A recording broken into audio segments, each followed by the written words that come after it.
네, 안녕하십니까. 오늘 2023년 4월 8일이고요. 예, 오늘의 4월 첫째 주 주간 투자 전략 시작을 하도록 하겠습니다. 가장 먼저는 다 아시는 것처럼 시황 코너고요. 네, 일단 이번 주 날씨는 비 오다가 살짝 했는데 추워졌습니다. 예, 이번 주말도 살짝 추워지고 있기 때문에 관리 잘 하셔야 될 것 같고요. 환절기의 부담은 여전히 남아있는 것 같습니다. 근데 시장이 약간 좀 변하고 있죠. 그런 쪽에서 포인트를 맞추고 시장 큰 그림을 그리되 요즘 제가 시황 쪽을 좀 줄이고 있죠. 시장에 대해서 뭐 이러쿵저러쿵 또 하는 부분이 지금 과연 필요할까라고 하는 흐름에서 짚어야 될 것만 짚고 종목 섹터 쪽에 더 집중하는 경향이 있기 때문에 그런 거 참고해 주시고요. 아마 시황 쪽은 큰 거만 잡는다라고 보셨으면 좋겠습니다. 네. 거기서 이제 지금 동향 봤을 때, 그 따끈하게 나왔던 그 고용지표부터 한번 보고 넘어갈까요? 네, 보시게 되면은 상당히 어떻게 보면은 그 평가가 그런 것 같습니다. 한마디로 무난하다라는 평가로 들어가는 것 같습니다.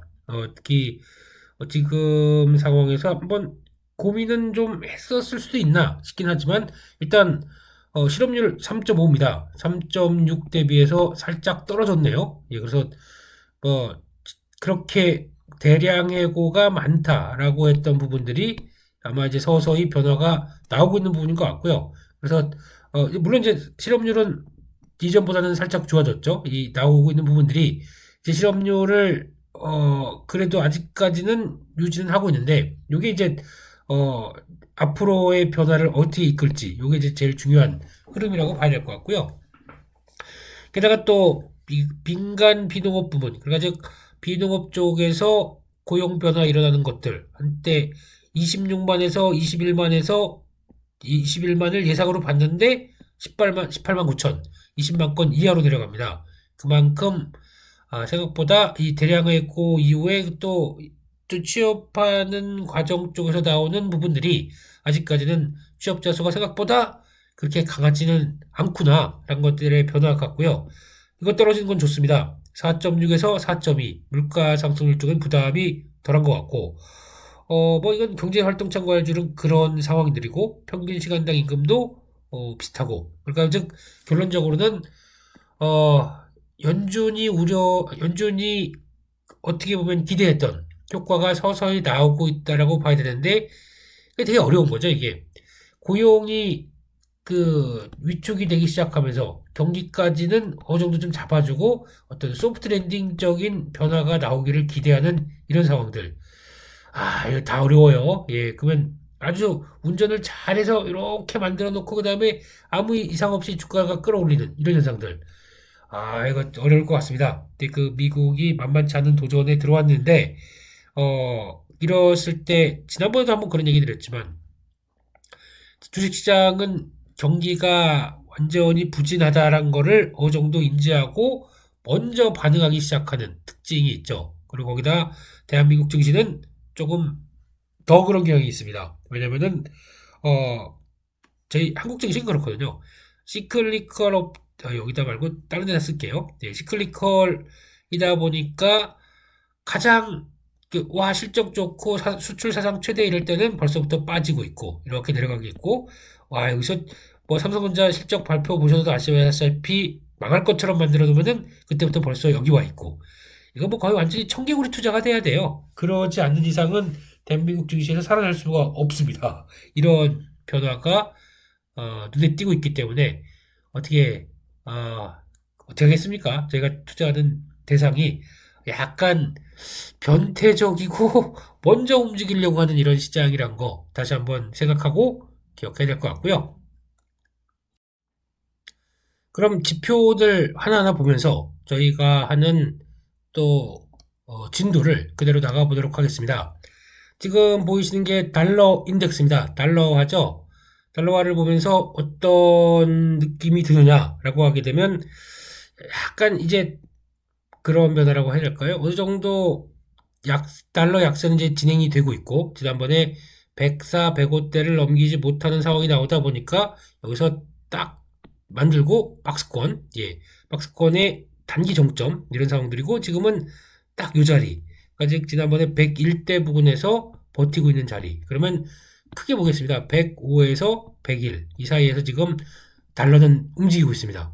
네, 그래서 101을 깰 조건이 뭐냐, 105를 돌파할 조건이 뭐냐, 요거 가지고 이제 앞으로 또 고민스럽겠죠. 그래서 지금은 박스권 하단부 쪽에 위치해 있습니다. 그리고 잘 안 빠지려고 하는 상황들이 있죠. 이 100이라는 지수대 아는 쪽에서. 그러면 5%대 안쪽에서 지금 달러의 흐름은 왔다 갔다 하고 있는데, 달러가 이제 이때만보다 힘을 잃는 거는 이제 유로화가 물론 상대적인 관점도 있겠지만, 달러 자체로는 지금 분위기가 그거죠.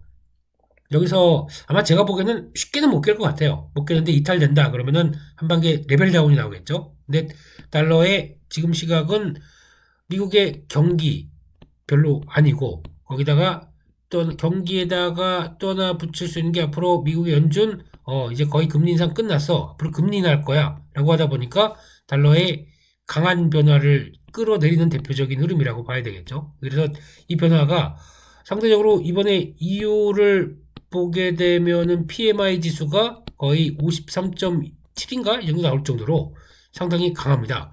미국은 지금 경기 걱정하면서 ISM 제조업 지수가 지금 46.1 이렇게 되면은, 유럽은 생각보다 강한데 미국은 지금 축 처져 있고, 그걸 반영하게 된다 그러면 그런 거에 비해서 달러가 잘 버티는 편이죠. 네, 그런 편에선 요게 원래는 요거까지 본다라고 하게 되면 아마 이 자체적인 흐름으로 보게 되면 100 깨졌어야 될 겁니다. 근데 그래도 아직까지는 아직 금리 인상의 효과로 뭐가 어떻게 될지 모르는데 라고 하는, 약간 다른 나라에 비해서는 제일 날 텐데 라고 하는 뭐 이런 현상이 좀 바뀌어 있는 것 같아요. 그래서 오히려 지금 나오고 있는 현상과도 달러가 좀 그나마 잘 버틴다 이렇게 봐야 될 부분인 것 같고요.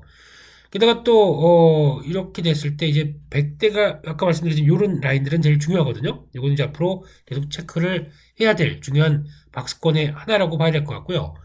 달러 외에 이제 지금 걱정이 그거죠. 아니 왜 원달러는 이렇게 안 빠져? 라고 하는 부분들. 달러가 원래 지난번에서도 잠깐 강조드린 게 이겁니다. 지난번에 저희가 요 1220원대, 여기는 아까 달러 인덱스가 102대에서 101대, 101이 지난 저점대가 여기입니다. 그러면 인덱스 기준으로 보게 되면 네, 지금 그때와 지금은 달라라고 할 수 있는 부분들이 좀 차이가 있는 거죠. 그러면 이때 나왔던 101대 달러 인덱스와 지금은 반대로는, 그러면 지금 그때보다는 1320원이니까 100원 정도가 더 높습니다.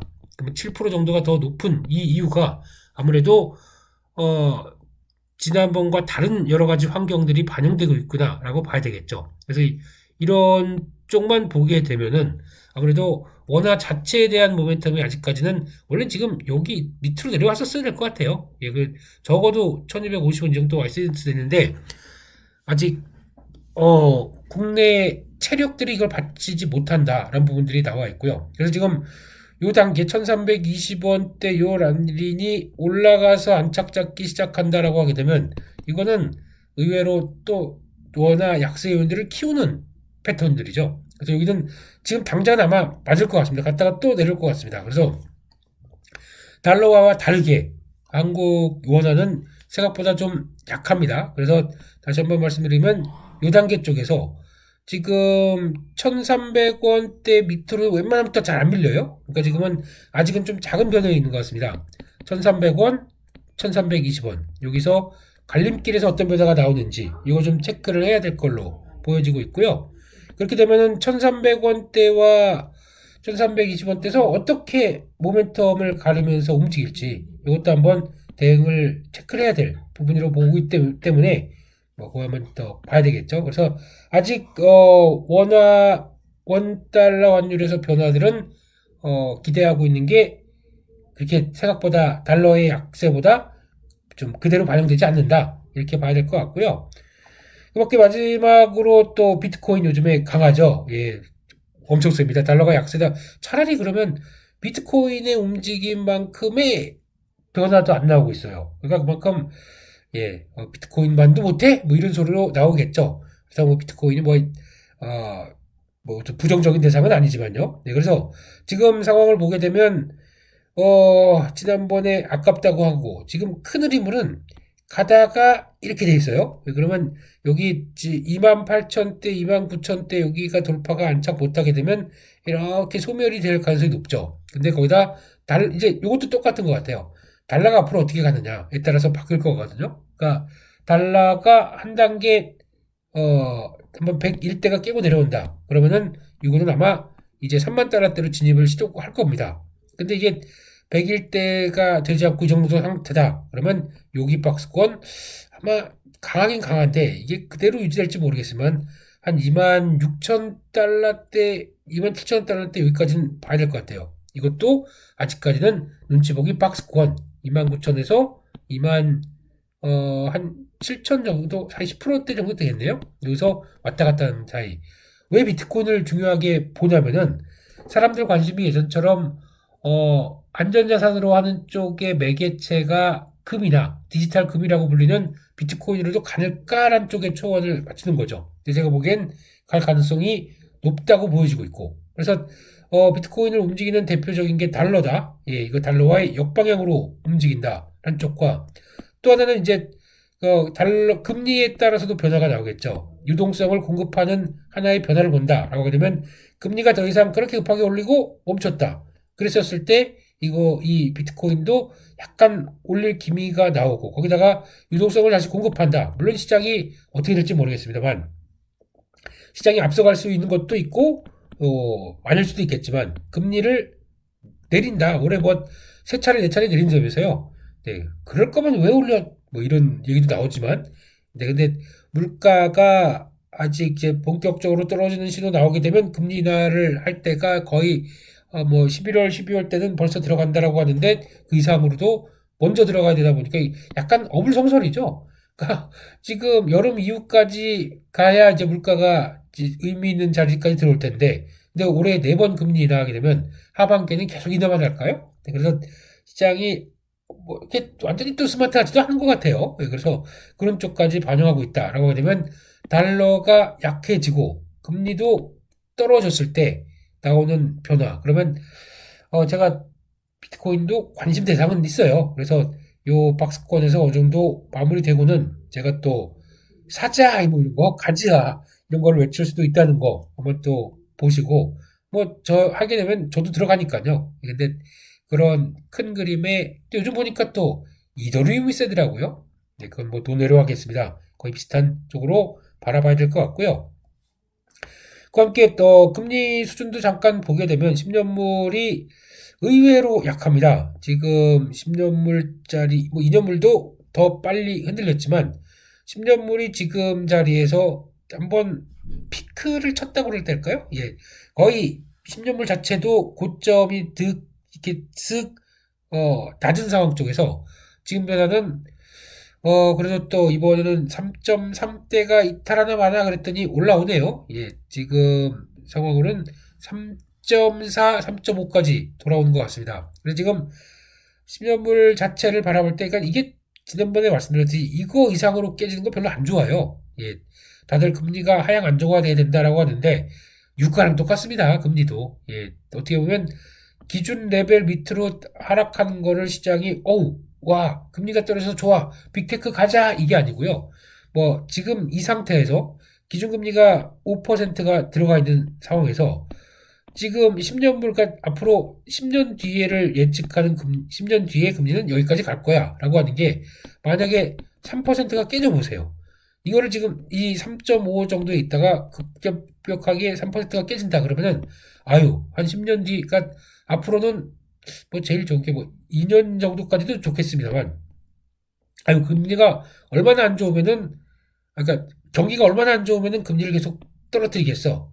이거 시장의 부정적인 신호구나 라고 볼 수밖에 없는 거죠. 그래서 일정 부분 금리는 또 최소 3%, 그러니까 지금 5%대 자리면은 3%대는 유지를 해야 될 것 같습니다. 그래서 거기서 바닥 어느 정도 확인하고 또 돌아오고 하는 이런 과정들을 좀 보여줘야 시장이 그래도 계속 안전자산 말고 위험자산 쪽이라는 데선 계속 관심을 가질 것 같아요. 그래서 이 부분까지 생각한다라고 하게 되면 3%는 이탈 안 하는 게 좋겠다. 그 위쪽으로 움직이는 게 좋겠다. 이건 바텀 라인이라고 그러겠죠. 그리고 올라가는데 또 그렇다고 해서 또 쫙 하고 올라서 만약에 지금 기준으로는 그렇죠. 역배열을, 그러니까 고점이 낮은 자리를 바꾼다라고 하게 되면 3.6대 3.7까지 가게 되면 시장이 또 안 좋을 것 같거든요. 그러면 물가가 다시 안 떨어진다. 이거 반응 나올 것 같고요. 그래서 3.6에서 적어도 한 3.1 사이 여기서 움직이는 게 가장 이상적이지 않나.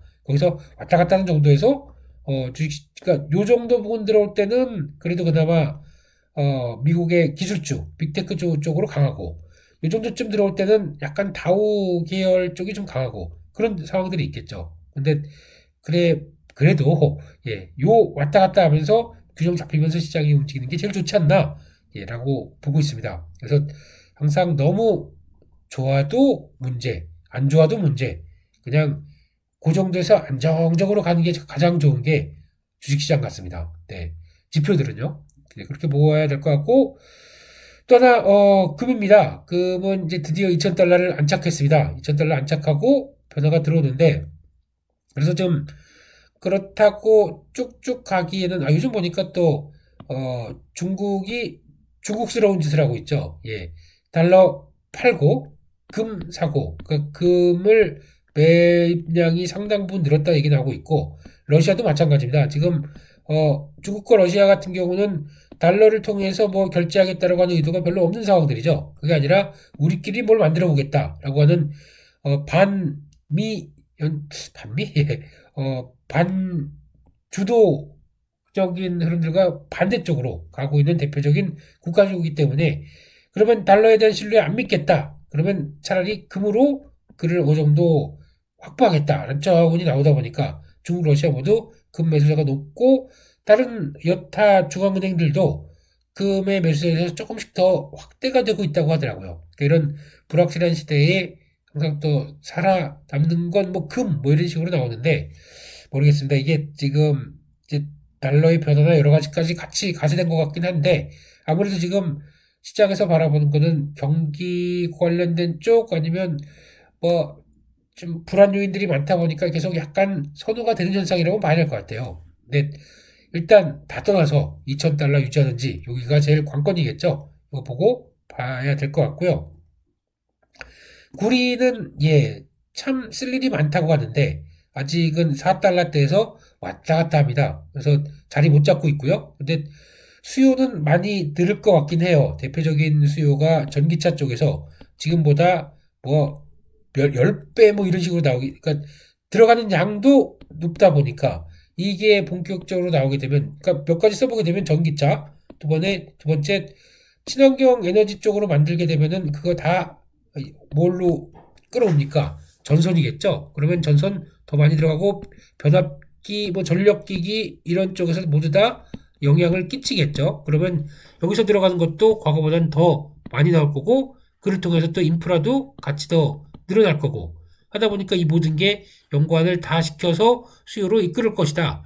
이것만 중요할까요? 네, 거기다가 또 들어가는 친환경 쪽에 들어가는 뭐 2차 전지 관련된 광물도 있겠고 그러면 이거를 그래서 뭐 또 도금 쪽도 보자 뭐 스테인리스 쪽도 보자 그래서 원래 그 뭐 황금 에스틴이 TCC 스틸도 원래 주석 도금 니켈 도금 업체죠. 예, 그래서 이쪽도 부각을 받는 거고 그래서 최근에는 구리 관련된 쪽 뭐 이 대창 이구 산업 이런 것도 움직이는데 근데 이거는 가격은 아직까지는 이렇게 반영이 좀 덜 돼 있죠. 반영되게 되면 이렇게 해서 이제 추세 고점 돌파하면서 여기가 4점 제가 보기에는 4.1대 여기가 안착해서 위로 쭉 간다. 그러면은 이제는 추세 저항 돌파해서 변화가 나오는 거겠죠. 이렇게 되는 거죠. 이때랑 거의 비슷한 환경이죠. 그리고 거기다 또 마지막으로 중국. 근데 중국은 지금 이번에도 PMI 지수 제조업 지표를 보니까 중국이 걱정하는 거, 예, 중국이 걱정, 예, 중국의 약간 아직까지 해결되지 않은 것은 재고입니다. 여전히 지표 쪽에선 재고가 생각보다 훅 떨어져서 새로운 신규 주문들이 확 들어올 만큼 이 정도 재고가 안 떨어졌습니다. 그러니까 지금 중국을 바라보면서 어떤 것들이든 마찬가지겠지만 재고가 유지된 상태 쪽에서 신규 주문만 늘어난다. 뭐 이것도 경제가 회복되면서 나오는 현상이라고 봐야 되겠죠. 신규 주문. 근데 신규가 많이 늘어나긴 하는데 만약에 재고가 기존 재고까지 같이 해서 빠르게 수요가 살아나기 시작해야 신규가 주문 들어온 거 기존 재고 거 합쳐서 빠르게 해소가 되겠죠. 근데 수요가 그만큼 살아나지 않는다. 그러면은 신규 주문이 또 그대로 재고로 쌓여버려요. 그러면 기존 재고분이 나가버리고. 그러니까 아직까지 본격적인 이 부분이 줄어들지가 않는 상황들이겠죠. 이 부분은 한번 좀 고민하고 봐야 될 부분이기 때문에 앞으로 중국을 체크할 때 봐야 될 흐름입니다. 그럼 그게 나오지 않는다 그러면 이런 기초 원자재 가격들도 약간 좀 흔들흔들 하겠죠. 뭐 이거 한번 확인해야 될 것 같고요. 다음으로는 유가입니다. 유가는 일단 한 단계 레벨업 시켜놓고 유가 뭐 좀 이따 미국 시장이나 종목 에너지 얘기도 말씀드리겠지만 조금 애매해요 지금요. 일단 이 상황 쪽에서 한눈에 보셔서 아시겠죠. 유가 이번에 오페크 플러스의 감산과 함께 갭 상승이 나왔고요. 그와 함께 바짝 직전 아이고 마음이 또 삐뚤었네요. 직전 고점대 한 82달러 80 정확하게 한 83달러 정도 될 것 같습니다. 여기를 돌파하느냐 그 앞에서 그러니까 워낙 이렇게 그 70달러대 초반대 이탈했다가 요 힘이 있기 때문에 아마 이번에는 이거를 한 번 더 보여줄 것이다라고 하는 관측이나 기술적인 예측들이 더 많죠. 근데 여기서 중요한 거는 미국이 수요가 떨어진다든가 경기가 관련된 쪽에 수요가 어떻게 영향을 끼치느냐에 따라서 바꾸긴 하겠지만 지금 분위기는 다음 주 월요일 날인가 또 오페크 플러스 오펙 월간 보고서가 있습니다. 여기서 수요 관련된 얘기 또 하겠죠. 근데 약간 리오프닝 쪽에서 이제 성수기 개념도 드라이빙 시즌이라고 그러죠. 이것도 들어오다 보니까 한번 여기 들어올 것 같아요. 이 위쪽으로 한번 시도는 들어올 것 같습니다. 근데 여기서 안착하는지는 모르겠습니다. 이거를 80달러대 이상으로 단기적으로 박스권 위쪽으로 자리를 잡은 거를 미국이 어떻게 생각할까요? 뭐 미국은 일단 속으로는 좋겠죠. 에너지 수출국이기 때문에 좋긴 하겠지만 물가의 부담을 준다는 것을 알고 있기 때문에 또 어떤 조치나 액션들이 나올 수가 있겠죠. 이럴 때는 최대한 지정학적 리스크 자제하려고 하겠고 기분은 나빠 죽겠고 속은 부글부글 한다고 하더라도 지금 오페크 플러스나 러시아나 사우디까지 다 요 한 통속이 돼서 들어가고 있는 이 상황을 그닥 그렇게 좋아하진 않겠죠. 그래서 요거의 변화들은 일단은 박스권 위쪽이다. 여기서 살 시도는 해도 아직은 안착할지는 모르겠다라고 보면서 그럼 봐야 될 것 같고요. 또 하나 체크하는 것 중에 요즘 중국 쪽의 상하이 철강 선물 한 번쯤 돌아서나 싶었더니 힘 빠집니다. 요게 되게 중요한 게 지금 변화가 그렇게 나오더라고요.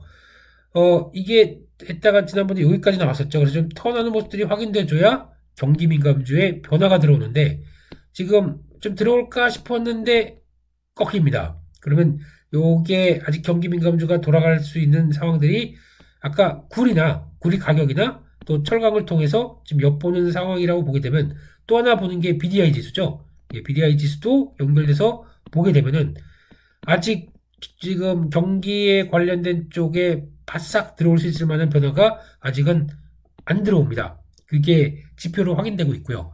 그러다 보니까 순환매가 계속 들어가려고 하더라도 뭐 대표적인 뭐 화학 쪽도 그렇고 철강 쪽도 외국인들은 계속 파는 이유가 포스코홀딩스가 거의 개인과 지금 외국인들이 격돌을 벌이고 있죠. 이런 상황 쪽에서 아직까지 신호가 나올 듯 하다가 또 나오지 않는 이 현상 이게 딱 하나 중국의 상하이 철강 가격 지수만 본다고 하더라도 나올 것 같습니다. 그렇다고 해서 이게 지금 리오프닝하고 본격적으로 돌아가고 있는 상황들인데 그렇다고 여기를 깨고 내려올 것 같지는 않고요. 지금 지표상으로는 여기입니다.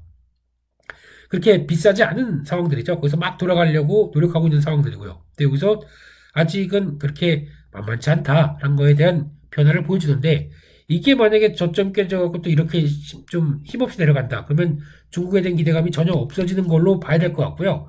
그래서 이렇게 했다가 또 돌아오는 모습들 나온다 그러면 그나마 경기민감주의 변화를 체크해야겠다라는 쪽에 하나로 봐야 될 것 같습니다. 일단 경기민감주 재미없습니다. 그게 현실인 것 같고요. 그리고 또 하나 체크하는 게 시장 위험 지표들. 네, 체크하면서 봤던 것 중에 하나가 변동성 지수는 이제 안 보고요. 예, 그리고 지금 장단기 금리차 뭐 역전된 부분에서 가장 최근에 또 역전폭이 커졌다 이렇게 나왔다가 커졌다가 뭐 다시 한번 또 줄어드네요. 그래서 지금 기조를 최근 동향을 보게 되면 이게 또 안 되더라고요. 이 좁혀졌었는데 예, 그래서 지금 이 정도까지 한번 줄여볼까요? 예, 더 줄여보겠습니다. 그러면 이 정도 부분까지 보게 되면 장단기 금리 차가 일단은 확대가 되다가 살짝 변화가 3월달 이후부터는 변화가 들어서 좀 줄어들죠. 그만큼 단기 금리가 빨리 떨어지다 보니까 나오는 변화인 것 같고 이 상태에서 이게 뭐 이 기간은 역대급이라는 거 맞겠죠. 예, 기간 역대급. 근데 벌어졌던 게 살짝 줄입니다. 지금까지 장단기 금리 차의 폭을 절반 정도 줄였습니다. 그 다음에 방향성이 중요하겠죠. 이거면 일단 연준이 금리에 따라서 바뀌겠죠. 이제 더 이상 금리 인상 없어 라고 하는 모멘텀이 한 5월 달쯤에 나오겠죠? 뭐 어떻게 될지 모르겠지만 변화가 나오게 되면 아마 그 상황이 되면서 그다음부터는 요 폭을 많이 줄일 걸로 보여집니다. 그러니까 지금 금리가 급하게 올라갈 일이 없겠다라고 보게 되면 이 격차가 이제 서서히 좁혀져서 정상 시장으로 가겠죠. 잘 아시는 것처럼 단기 금리가 장기 금리가 훨씬 더 비싼 그러니까 비싸기보다는 단기 금리가 더 빨리 떨어지는 걸로 그렇게 봐서 이 정상적인 흐름을 맞춰갈 수 있겠다라고 봐야 될 부분인데 예, 근데 저희가 이 매크로 가지고 이렇게 말씀드릴 건 아니기 때문에 그래서 장단기 금리 차는 지금 정확하게는 직접적으로 미국의 위험 신호 지표로 나온 지가 됐는데 그게 오히려 커졌을 때가 작년 7월이었고 그리고 그 다음부터 주가는 미리 빠지다 보니까 거기서 반응한 것까지 생각하게 되면 오히려 지금은 여기가 바닥권 아닐까 이렇게 바라보고 있다는 게 좀 특이한 상황들이죠. 네, 거기까지 보고요. 마지막으로 하이리 채권 스프레드를 보는데 한때 은행 이슈 가지고 참 등락폭 왔다 갔다 하면서 되게 불안하게 만들던 지표가 지금 보게 되면은 약간 이제 좀 줄었어요. 예, 줄은 상황에서 변화가 나오고 있고 그래서 이게 이 정도까지 한번 당겨 보겠습니다. 지금 기준은 한번 리스크는 경감이 됐는데 요거죠. 여기 이상은 못 가겠다고 해서 뚝 떨어졌는데 살짝 다시 올라가는 거는 요즘에 가장 많이 나오는 게 상업용 부동산 관련된 얘기들. 예.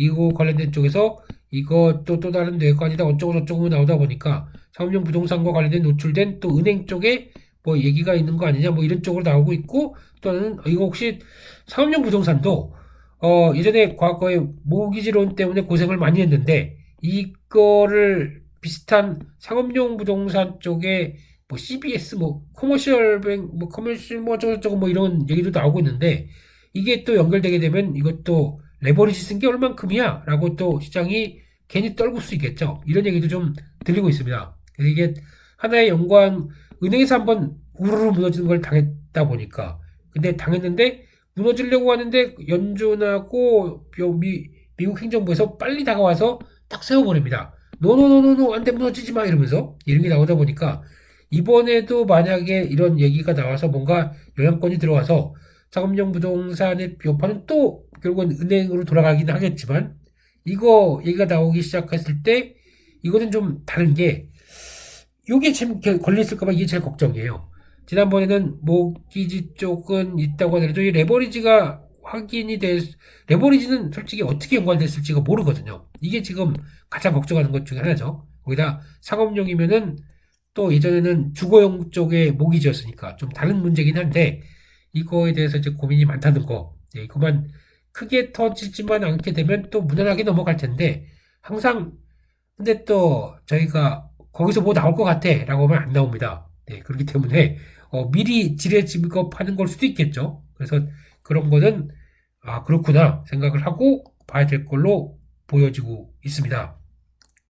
네, 그 정도로 해서 흐름들 맞췄고요. 예전에 비해서는 그때는 매크로가 중요했을 때는 상당히 저희가 딥하게 봤었는데 아직은 그런 상황이 아니고 경감이 많이 됐다라는 쪽에서 그렇게 바라보고 있고요.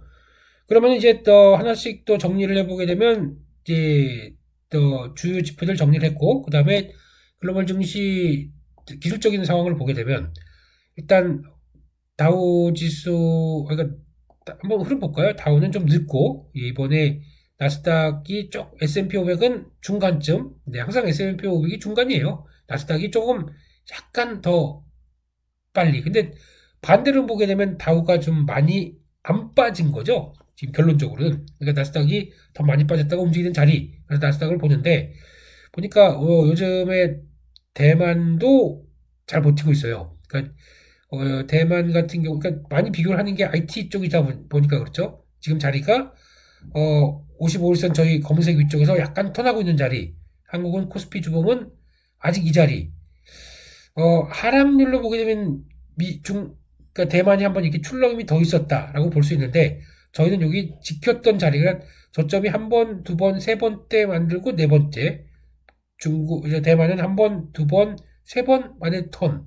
이건 완전히 와 이거 역헤드앤숄더 딱 만들어 놓고 움직이는 자리네요. 근데 이거는 저희는 다중 역헤드앤숄더가 되게 이상하게 나온 뭐 이런 자리들. 근데 뭐 약간 탄력도로 비교하게 되면 대만이 훨씬 좋은 거죠. 지금 200주선이 밑에 있고 위쪽에 저희는 200주선이 저항으로 박혀 있습니다. 그러니까 좀 차이는 조금 있죠. 그래서 그런 변화인데 대만 받고 중국 볼까요? 중국도 주봉상으로는 계속 올라오려고 합니다. 최근에 중국 이런 패턴은 좋아요. 지금 안 깨지고 버티겠다라고 해서 지금 반전 나오는 거. 저희 기술적 분석에 여기가 또 200주선이 딱 들어가 있었죠. 아주 긍정적인 패턴이죠. 예, 그러면 이번에는 중국도 여기 3,350 돌파하느냐? 그러면 상해 종합지수 기준입니다. 그러면 돌파하게 되면 어디가 보이느냐? 여기서도 주봉상의 200주선도 견뎠네요. 와, 중국은 되게 아닌 것 같으면서도 이런 변화를 보이네요. 그러면 중국 지수가 한 3,400 돌파, 여기가 제일 중요하죠. 중국은 이 정도 라인들. 그래서 여기 저항권들이 뭉쳐 있는 데가 한 번 시도한 거 안 돼.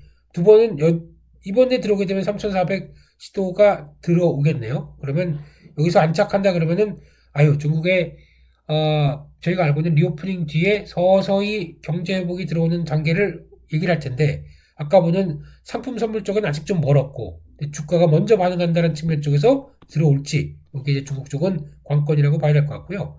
여기 안착하게 되면 중국 관련된 어떤 상품이나 뭐 ETF 쪽 아니면 경기민감 관련된 쪽. 근데 예전에 중국 시장과 경기민감주가 밀접하게 움직이는 연결고리가 끊어졌기 때문에 꼭 그렇다고 보긴 어렵겠지만 중국이 살아나면서 그럼 또 변화가 뭐 있을까요? 그러면 IT, 반도체, 또 당연히 반도체겠죠. 살아나면서 우리 투자 다시 하겠어.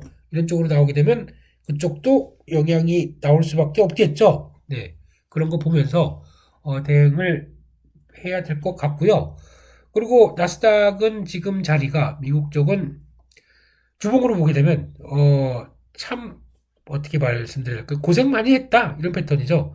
한 번, 두 번, 세 번 이번에도 위협 잠깐 받다가 또 돌아가고 이번에 위태했던 거는 또 은행발 리스크 막 들어오면서 딱 지키고 그러면서 결국은 턴에서 위쪽으로 살짝 돌아가는 자리입니다.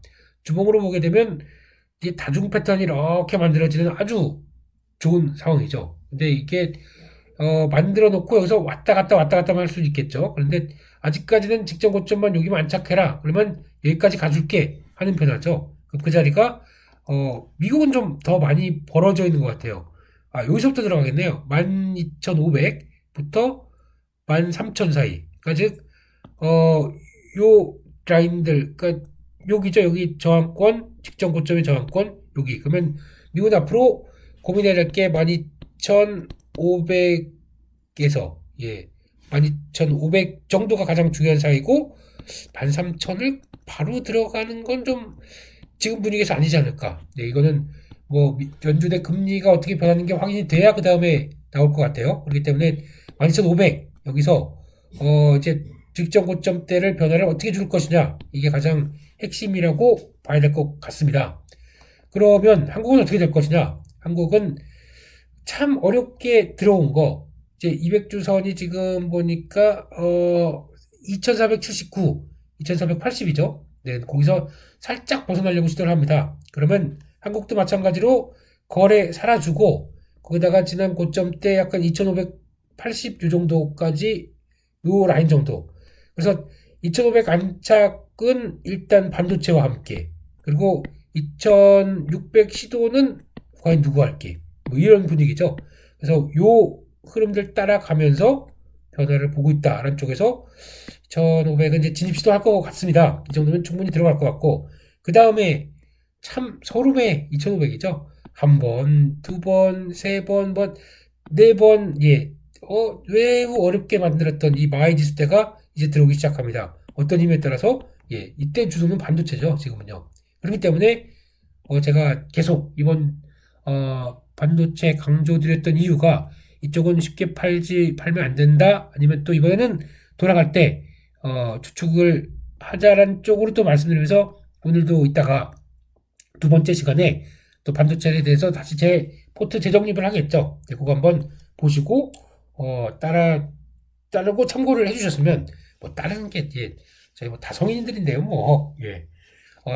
참고해 주셨으면 정말 좋겠습니다. 네, 그렇게 보셨으면 좋겠고요. 그래서, 하지만 이제 문제는, 코스닥이죠. 코스닥이 지금 자리 보게 되면, 예, 뭐, 거의 뭐, 어떤 기세 등등하게 움직이는 변화인데, 많이 그렇게도 보시더라고요. 아니, 뭐, 이걸 추세를 왜 여기다 이렇게 긋는지 모르겠어요. 뭐, 이걸 뭐, 어떻게 이렇게 긋더라? 예. 뭐, 이렇게 해서, 여기, 요 추세 전 저항이요. 그러면서, 과열이다, 뭐, 여기다 RSI가 지금, 뭐, 사상 최대치? 뭐, 이렇게, 아니, 당연히 그렇죠. 근데, 기술적 분석에 몰입하시는 분들은, 뭐, 이런 것들 몇 가지 사실에 되게 흥분하시고, 또 이거 뭐, 이렇게 하면서, 지금 만약에 여기서 그러면, 코스닥 하락 쪽에 베팅, 인버스 쪽에 베팅을 했다 그러면은 지금 순식간에 이게 얼마입니까? 예, 순식간에 한 4% 5% 금방 밀렸을 것 같아요. 근데 모르겠습니다. 물론 내가 보는 지표에 따라서 액션하는 것도 중요한데 저는 그거보다 안에 구성을 좀 봐야 될 것 같아요. 왜냐하면 기존에는 코스닥 시가총액 상위 종목들이 1위가 상위 쪽에서 변화가 바이오 쪽이었죠. 바이오고 그 다음에 지금처럼 2차전지가 들어온 지가 얼마 안 됩니다. 그러면 바이오 대세였고 그 밖에 뭐 포카에 한번 직접 과거의 동향과 같이 봤을 때는 시가총액 비중이 에코프로, 에코피럼, LNF가 이제 1, 2, 3을 다 해버립니다. 언제 이런 현상이 나왔어요? 그러면 과거에 봤듯이 지금 10위까지 안쪽까지 볼게요. 2차전지가 지금 3개, 그리고 첨보까지 들어왔어요. 와, 이번에 올라오다 보니까 이제 과거와 다르게 2차전지 쪽이 4개가 들어오는 현상까지 들어왔습니다. 그럼 과거 2차전지요? 예, 그러면 과거의 변화로 봤을 때 셀트리온 헬스케어, HLB, 셀트리온 제약, 오스템 임플라, 얘는 이제 나갈 거예요. 나가다 보면 이제 JYP가 들어올 겁니다. 안쪽으로. 그러면 오스템 나가는 것까지 하게 되면 지금 바이오는 3개 이렇게 바뀐 상황들이죠. 그리고 그럼 나머지 그 자리로 뭘 채우느냐? 카카오 게임즈, 펄어비스, 첨보. 그러니까 게임 2개. 지금 이렇게 되어 있습니다. 그리고 엔터 이제 1개 들어오고. 근데 엔터가 거의 게임 쪽과 같이 연결시키게 되면은 엔터 게임 쪽이 3개, 바이오 3개, 2차전지 4개. 그러니까 바이오가 그러다 보니까 그동안 얼만큼 많이 위축됐는지 이해가 될 수 있는, 예전에 저희 할 때 거의 4개, 5개가 꼭 들어가 있었죠. 이런 상황 쪽에서 알테오젠 다시 힘내고 있고, 케어젠도 많이 움직이고 있고, 뭐 이런 쪽에서 변화가 들어오나, 이거는 SM도 요 밑에만 먼저 가더라도, 그래요. 또 바이오 쪽이 한 2개, 그리고 또 SM이 바로 요 밑에 들어오고, 그러니까 JYP SM만 어느 정도 또 들어오기 시작하게 되면 이것도 시가총액 치고받고가 좀 들어올 것 같고, 결국에는 이거를 시가총액 변화를 본다라고 하게 되면 2차 전지가 쭉 올라와서 유지가 되고 바이오 쪽이 다시 살아난다. 그러면 지금 2차 전지가 빠지고 바이오가 올라오게 되면 지수는 좀 이런 상황으로 안 가겠죠. 근데 강한 쪽이 버텨주고 새롭게 추가가 되고 게임 인터넷 쪽도 추가가 되는 과정들이 이어지는데, 게다가 이번에 소부장 쪽도 움직이기 시작하죠. 그럼 이것까지 가세가 되는데 주가가 빠지겠습니까? 예, 지수가 빠지겠습니까? 안 빠지겠죠. 적어도 2차 전지가 흔들리기 시작을 해야 지수가 흔들린다고 봐야 되는데 처음에는 그냥 막연하게 그랬죠. 예, 이렇게 많이 올라온 거 좀 흔들리지 않겠느냐라고 봤는데 전혀 그럴 변화가 나오지 않고 이렇게 움직인다. 네, 어떻게 되겠습니까? 네, 그래서 그냥 그런 움직임이 나온다 정도로 어떤 저렇게 올라온 거에 대해서 그렇진 않겠지만 그때 하나 부담 가는 거는 신용장고가 코스닥이 10조가 훨씬 넘어가기 시작하면서 코스피를 앞질러 가고 있다는 거. 그래서 지금 조만간 양 합쳐서 19조대 신용장고가 들어오고 있다는 거. 이거는 그렇게 썩 좋지 않고 코스닥 쪽으로 10조대가 들어왔다는 거. 이거는 좀 그렇습니다. 그래서 만약에 이번 주에는 제가 그렇게 말씀드리려고 그래요. 트레이딩은 하되 코스닥 쪽에서 너무 그냥 끌고 가려고 하는 입장은 아니다. 그러니까 만약에 요 정도 라인 900선 들어오고요. 900선이 먼저 들어왔겠죠. 900선 들어오고 어느 만큼 또 과열의 속도가 나올지 모르겠는데 900선 이상에서 혹시 뭐 950? 네, 이 정도까지 들어오는데 신용이 또 가파르게 들어온다. 시정장고 흐름들 봐서는 약간 저는 경계 입장을 보려고 합니다. 19조 쪽 넘어가는 자리에서 시종이 계속 코스닥 쪽으로 늘어나고 있고 지수는 강화되고 있고 그런 때는 제가 약간 톤이 좀 바뀔 수도 있어요. 그래서 기존에 끌고 가던 거 종목들은 좀 비중 정리하자. 그래서 지금은 거의 주식 비중을 80%대, 90%대까지 가셔도 됩니다. 지금은요, 괜찮습니다. 그래서 아마 조금 이따 보시게 되면 현금 비중을 20대로 많이 낮췄습니다. 계속 시장부터 보자라고 말씀드리고 싶은 흐름들이 여기 나온다라고 봐야 될 것 같고요. 그래서 일단 그 경기의 가능성은 좀 있다라고 보셨으면 좋겠습니다. 그래서 결론적으로는 여러 가지 동향들 체크했는데 지금 저희가 확인해야 될 거는 뭐 이 얘기는 다 드렸고요. 그리고 또 외국인 대량 선물 매도는 일단 약간 어떻게 될지 몰라서 또 약간 원래는 이거 갖고 제가 안 좁니다. 안 좁는데 사상 최대 선물 매도다 보니까 24,000개 저기까지 나오는 거 보고 아예 될 아무 일도 없어 라고 생각하기는 원래 지금까지 아무 일도 없었거든요. 근데 좀 그래도 혹시나 싶어가지고 다 주식을 끌고 가는 게 아닐 것 같아서 그때 현금 비중 한 20% 정도는 한번 두고 보자 라고 말씀드렸던 건데 그 다음날 바로 올라와서 그나마 다행인 것 같고 이거 가지고는 항상 현금 제가 아마 지금 시장 기조가 맞춰갈 때 20% 예전 같은 경우는 30%대까지 갔었지만은 현금 비중 20%대를 맥스로 보고 움직이고 있거든요. 그래서 여기서는 그러니까 트레이딩 하던 거 잠깐 중지하고 내일 한번 보고 트레이딩 하자라는 입장입니다. 그 나머지 80%는 그냥 비중들 끌고 가는 거 끌고 가도 됩니다. 라는 의미겠죠. 그래서 이런 쪽으로 해석을 해주시고요. 지금은 변화 봤을 때는 한 10% 20% 정도까지 많이 낮추겠습니다. 그래서 제가 시장이 아무리 좋아도 현금 10%는 가져갈 거라고 보시게 되면은 지금 거의 풀베팅 쪽으로 제가 지금 들어가는 쪽이죠. 조금 더 대응을 하셔도 되겠다라는 쪽으로 말씀을 드리고 있는데 결국에는 이거는 내일 혹시나 대응할 금액이 없으면 안 되겠지라고 하는 쪽에서 그 금액으로 보시면 될 것 같고요. 그래서 2,500 들어가서 시도를 할 마당에 트레이딩도 좋고 지금 꾸려간 포트폴리오도 좋고 계속 일단 끌고 가는 게 맞겠다라는 쪽에서 변화를 보셨으면 좋겠다라고 말씀을 드리고 싶습니다. 그래서 또 하나 지금 봐야 될 부분들은 지금 섹터는 살짝 변화하고 있는 상황들이죠. 그래서 로봇 AI가 위축되는데 이쪽은 AI는 또 AI답게 AI 반도체, AI 의료 이쪽은 저희가 무척 좋아하고 있죠. 이거는 계속 자리를 찾는데 특히 AI 의료 쪽은 이거는 계속 제가 강조를 이따가도 할 겁니다. 왜 이렇게 좋아하는지 이 부분에는 또 이따가 말씀드리도록 하고요. 2차 전지는 유지가 되고 있고 그 높은 가격대에서 유지되거나 또 올라가고 있고 반도체가 부활하고 있다라고 하게 되면 시장의 섹터의 질은 더 좋아진다 이렇게 봐야 될 것 같습니다. 그럴 때 저희가 할 수 있는 일은 2차 전지는 뭐 일단 거의 많이 정리해서 없다라고 하게 되면 그 중에 뭐 또 이따가 말씀드리겠지만 에코프로 BM을 어떻게 추세적으로 이용하느냐 에코프로를 추세적으로 이용하느냐 이거는 없다고 하더라도 중간중간에 들어가서 매매할 수 있습니다. 그런 자리를 보자는 거는 이따가 말씀을 드리도록 하고요. 반도체는 이제 막 부활해서 변화가 들어오기 때문에 조금 긴 시각이죠. 내년 정도까지나 아니면 좀 중장기적인 포트를 꾸리기 위한 변화로 좀 생각을 해야 되겠죠. 마찬가지로 이따가 다 정리를 해서 말씀드리도록 하겠습니다. 그래서 이 정도까지 보고요. 또 하나는 미국 증시 또 봐야 되겠죠. 이 포트폴리오 짰던 거 미국의 변화를 보게 되면 미국 쪽이 이번에 에너지 가격들이 들어가기 시작하면서 조금 저희가 보고 있는 것들 약간 좀 타격이라 볼까요? 조금 위축되고 있습니다. 그래서 조금 죄송하죠. 예. 그런데 이게 죄송하지만 끝난 걸까? 아닙니다. 이번에 보니까 제가 갖고 있는 쪽 중에서 뭐 이쪽 이제 탱커스 LNG를 통한 이제 탱커스 쪽에 관심이 높거든요. 근데 이번이 프론트라인은 여긴 들어가 있지 않지만 제가 프론트라인이란 회사도 한번 이 앵커 쪽에서 사느라고 봤는데 아니 이건 뭐 산지 한 달 만에 배당이 나오네요. 네.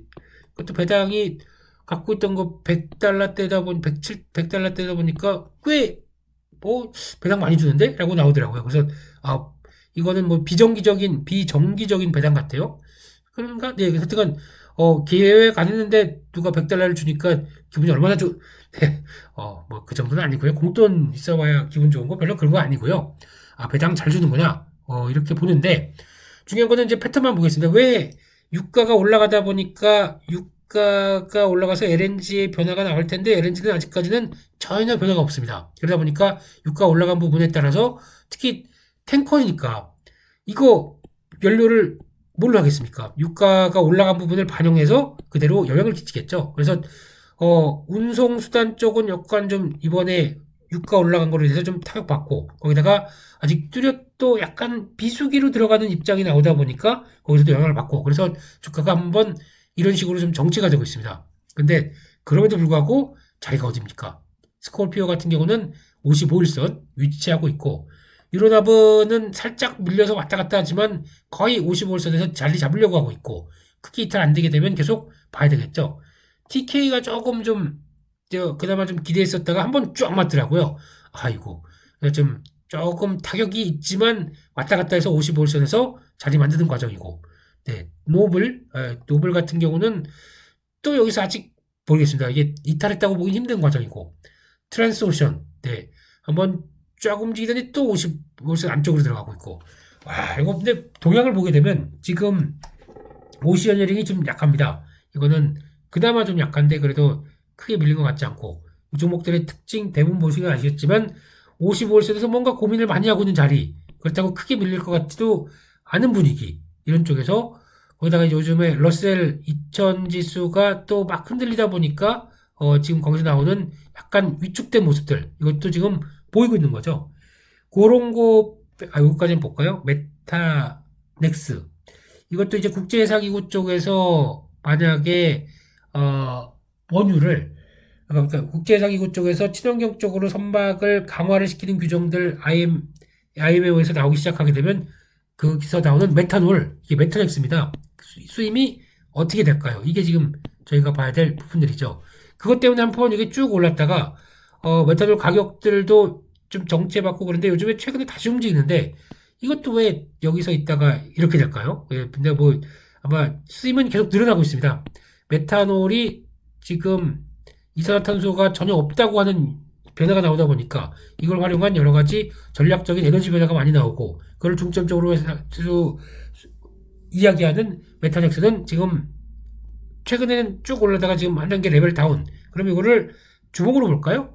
주봉으로 보면 갔다가 좀 조정 넉넉히 받는 과정이죠. 여기까지 오게 되면 땡큐 이래야 될 입장인 것 같고요. 그래서 용도는 계속 늘어나고 있는데 예전에 그 바이오에탄올 나오면서 그때 한번 나왔던 때가 83달러 2018년도 때 나왔던 부분이고 지금 40달러대 그래도 꾸준히 갈 수 있지 않을까 뭐 이렇게 보면서 바닥 체크해야 될 것 같고 그래서 이렇게 넣어놨습니다. 그리고 온세미컨덕터 그냥 딱딱딱 또 지지했네요. 4짜리일까요? 8짜리일까요? 네, 이거는 저희와 같이 공부했던 여러분들에게 맡기겠습니다. 전력 반도체 그렇게 중요하다는데 4짜리일까요? 8짜리일까요? 네, 이상입니다. 네, 그래서 지금 매크로 시황 관련된 건 짧게 한다고 말씀드렸는데 뭐 또 하다 보니까 이 시간까지 됐네요. 네, 그래서 저희 관심은 시장은 그 정도다. 그래서 대응도 제가 약간 현금 비중도 또 쓰자고 말씀드리면서 시장 흐름들을 바라보고 있다는 거 그거 한번 체크해 주시고 다음 주도 화이팅입니다. 네, 그러시고 일단은 또 종목 섹터 저희의 백미죠. 이거 한번 맛보시고 가셔야죠. 네, 잠시만 기다려 주세요.